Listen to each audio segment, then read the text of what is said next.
다 함께 사도신경을 고백함으로 3월 14일 새벽 예배를 하나님께 올려드리도록 하겠습니다. 나는 전능하신 아버지 하나님 천주의 창조주를 믿습니다. 나는 그의 유일하신 아들 우리 주 예수 그리스도를 믿습니다.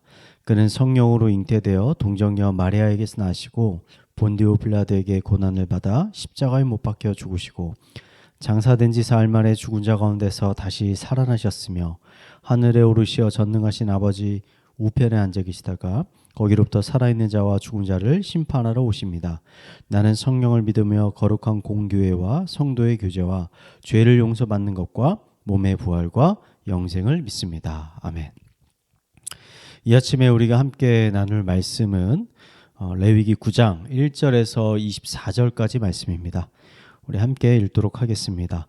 여덟째 날에 모세가 아론과 그의 아들들과 이스라엘 장로들을 불러다가 아론에게 이르되 속죄제를 위하여 흠없는 송아지를 가져오고 번제를 위하여 흠없는 수장을 여호와 앞에 가져다 드리고 이스라엘 자손에게 말하여 이르기를 너희는 속죄제를 위하여 숫 염소를 가져오고 또 번제를 위하여 1년 되고 흠없는 송아지와 어린 양을 가져오고 또 화목제를 위하여 여호와 앞에 드릴 숫소와 수장을 가져오고 또 기름 섞은 소제물을 가져오라 하라. 오늘 여호와께서 너희에게 나타나실 것임이니라 하매 그들이 모세가 명령한 모든 것을 회막 앞으로 가져오고 온 회중이 나와 여호와 앞에 선지라. 모세가 이르되 이는 여호와께서 너희에게 하라고 명령하신 것이니 여호와의 영광이 너희에게 나타나리라.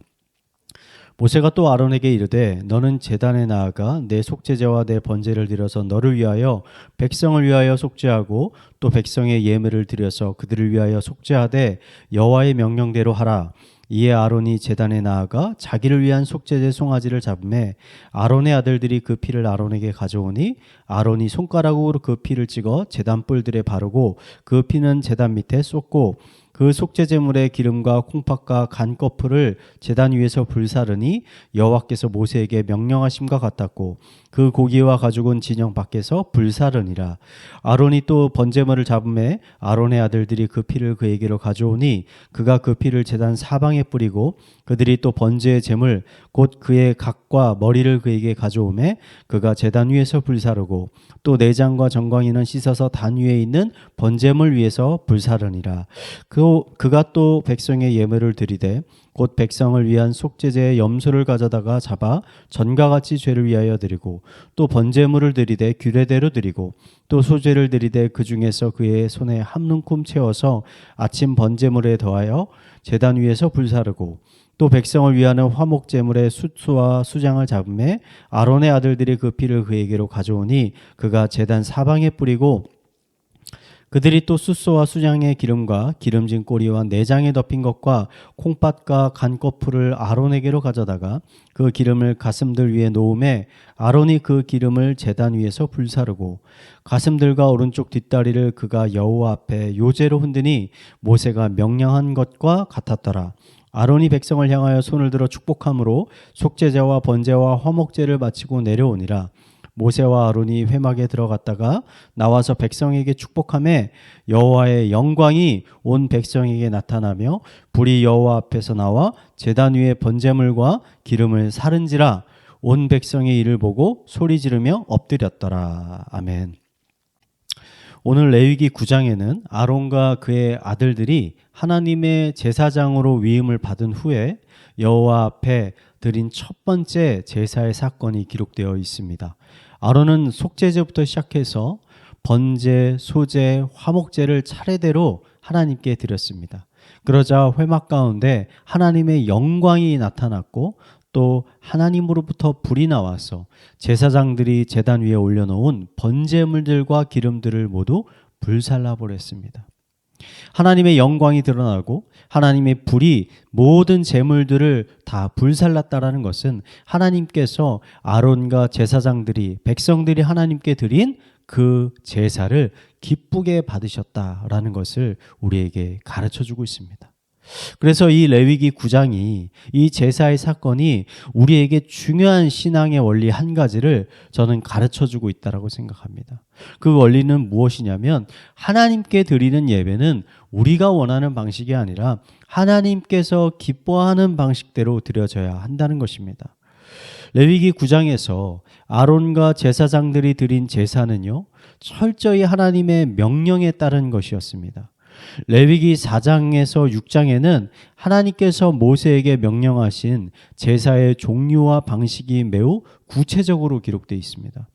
9장에 기록된 이 아론의 제사를 이 앞에 있는 레위기의 말씀들과 비교해 보면 아론은 철저히 하나님의 명령에 따라서 제사를 드렸다는 것을 우리는 확인해 볼 수 있습니다. 이러한 원리는 신약 시대를 살고 있는 우리들에게도 예배에 관한 중요한 가르침을 주고 있다고 생각합니다. 왜냐하면 현대에 적지 않은 기독교인들은 예배를 하나님 중심이 아닌 인간 중심적으로 드리고 있기 때문입니다. 예배는 하나님께 영광을 올려드리는 것이고 하나님께 기쁨을 드리는 것입니다. 그런데 어떠한 기독교인들은 좋은 예배를 어떻게 정의하냐면 예배에 참석하는 사람들의 마음을 흡족하게 하는 예배, 참석하는 사람들을 좀 더 편안하게 해줄 수 있는 예배, 이런 것들이 좋은 예배다라고 정의합니다. 그러다 보니까 점점 예배 가운데 하나님의 영광은 사라지고 거룩함은 사라지고 오히려 예배가 어느덧 세상의 문화 공연과 같이 변해가고 있다는 것을 우리는 발견할 수 있습니다. 여러분, 아닙니다. 예배의 주인은 사람이 아니라 하나님이십니다.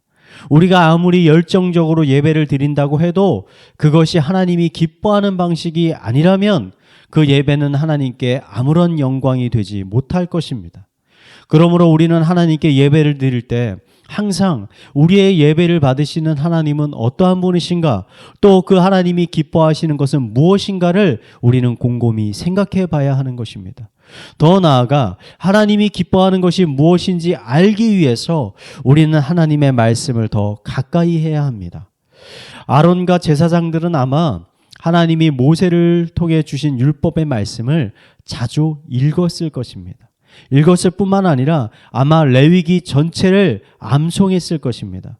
지금도 똑똑한 유대인들, 청소년들은 성인이 되기 전에 모세의 오경을 다 암송하기도 한다고 합니다. 이들이 율법을 자주 읽고 심지어 암송까지 한 이유는 한 가지일 것입니다. 하나님이 기뻐하시는 뜻이 무엇인지 분별하기 위해서입니다. 많은 사람들이 자신의 뜻대로가 아닌 하나님의 기뻐하시는 뜻대로 예배하고 신앙생활하는 것이 옳다라는 것에는 동의하지만 정작 하나님이 기뻐하시는 뜻이 무엇인지 분별할 때는 말씀이 아니라 자신의 생각에 의지할 때가 너무나 많습니다.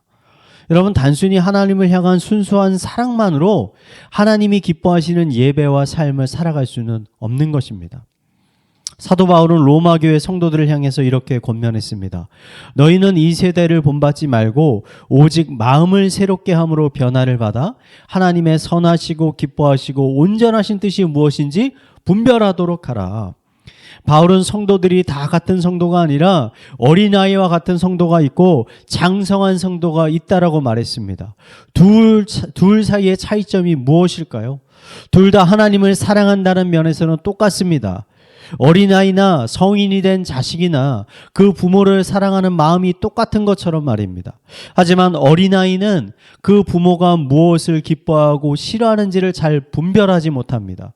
반대로 성인이 된 자녀는 부모의 생각과 마음을 분별할 줄 아는 것입니다. 하나님은 우리를 계속 어린아이와 같이 살라고 부르시지 않으셨습니다. 하나님은 우리가 예수 그리스도와 같이 장성하고 성숙하여 거룩한 하나님의 자녀로 살아가기를 간절히 원하십니다. 그러기 위해서는요, 우리가 더욱 하나님을 알아가야 됩니다. 하나님의 말씀을 가까이 하고 또 기도 가운데 하나님과 깊이 교제해야 합니다. 이러한 과정을 거치지 않으면 우리가 아무리 오랜 시간 동안 신앙생활을 했어도 우리는 결국 어린아이와 같이 같은 모습으로 남을 수밖에 없을 것입니다. 그러니 정말 하나님께 기쁨이 되는 삶을 살아가고 싶은 성도님들이 계시다면 여러분, 성경을 더 가까이 하시기 바랍니다. 기도의 골방에 더 자주 들어가시기 바랍니다. 분명 하나님께서 우리를 더 가까이 찾아오실 것입니다. 그리고 모세에게 말씀하셨던 것처럼 하나님이 기뻐하시는 뜻이 무엇인지를 우리가 깨닫게 하여 주실 것입니다. 이 아침에 함께 하시는 성도님 모두가 이런 하나님과의 친밀한 교제 가운데 하나님이 주시는 풍성한 은혜들을 누리게 되기를 마지막으로 축원을 드리겠습니다. 우리 잠시 말씀을 묵상하며 기도하도록 하겠습니다. 하나님, 우리는 아직 어린아이 같아서 하나님을 잘 알지 못합니다. 하나님의 기뻐하시는 뜻을 분별하지 못할 때가 참 많이 있습니다. 이런 우리들을 긍휼히 여겨 주시옵소서. 우리가 하나님의 말씀을 더욱 가까이 하게 하여 주시고 기도의 골방에 들어갈 때 우리를 만나 주시고 말씀하여 주시고 또 우리를 회복시켜 주시옵소서. 우리 이러한 기도 제목을 가지고 함께 기도하도록 하겠습니다. 기도하시겠습니다. 하나님 아버지, 우리의 연약함을 긍휼히 여겨 주시옵소서. 우리는 너무나 어린아이와 같을 때가 많습니다. 혼란스러워할 때가 많습니다. 방황할 때가 많이 있습니다. 아버지, 우리 깨닫게 하여 주시옵소서. 말씀하여 주시옵소서. 하나님의 살아있는 말씀, 능력의 말씀을 우리가 더 가까이 하여 아버지, 우리를 향한 하나님의 그 기뻐하시는 뜻이 무엇인지를 우리가 분별할 수 있는 장성한 믿음을 가진 자들로 성장할 수 있게 하여 주시옵소서. 그리하여 우리가 좀 더 하나님 앞에 가까이 나아가게 하여 주시고, 특별히 우리가 기도 가운데 하나님과의 친밀한 교제를 통해서 살아계시는 하나님, 동행하시는 하나님, 우리에게 말씀하시는 하나님, 오늘 하루 나를 인도하시는 하나님을 우리가 체험할 수 있는 은혜가 있게 하여 주시옵소서. 우리 이어서 교회를 위해서 기도하도록 하겠습니다. 우리 영혼을 살리는 공동체가 되게 하여 주시옵소서. 하나님, 하나님의 그 놀라우신 복음이 아버지 우리들 심령 가운데 충만하게 부어져서 그 복음을 더 깊이 깨닫게 하여 주시고, 그 깨달은 복음을 우리 주변에 있는 사람들에게 흘려 보낼 수 있게 하여 주시옵소서. 풍삼초, 풍삼첫, 풍삼기를 통해서 아버지 영혼 구원과 재생산의 삶이 무엇인지를 우리가 직접 체험할 수 있게 하여 주시옵소서. 다락방이 시작이 되었습니다. 다락방 공동체를 통해서 우리가 더 많은 성도들의 마음에 품을 수 있게 하여 주시고, 그들을 위해 중보할 수 있게 하여 주시고, 그들의 영적 성장을 위해서 함께 기도하는 공동체 되게 하여 주시옵소서. 우리 교회를 위해서 함께 기도하도록 하겠습니다. 기도하겠습니다. 하나님 아버지, 우리 가운데 복음의 능력, 아버지 그 복음들이 더 깊이 깨달아지는 은혜가 있게 하여 주시옵소서.